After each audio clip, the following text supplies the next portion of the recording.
104 সূরা হুমাযা রুকু 1 আয়াত 9 মক্কি। দয়াময় মেহেরবান আল্লাহর নামে।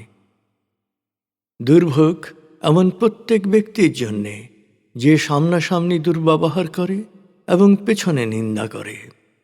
দুর্ভোগ এমন প্রত্যেক ব্যক্তির জন্যে যে কৃপণের মতো অর্থ জমায় আর বারবার তা গণনা করে এবং একে নিজের রক্ষা কবচ মনে করে।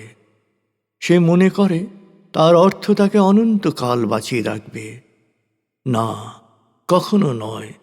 সে তো পরকালে হুতামায় নিক্ষিপ্ত হবে। তুমি কি জানো হুতামা কি? হুতামা হচ্ছে বিশাল প্রজ্বলিত চুল্লি, যার আগুন হৃদয়কে চূর্ণ বিচূর্ণ করে দহন করবে।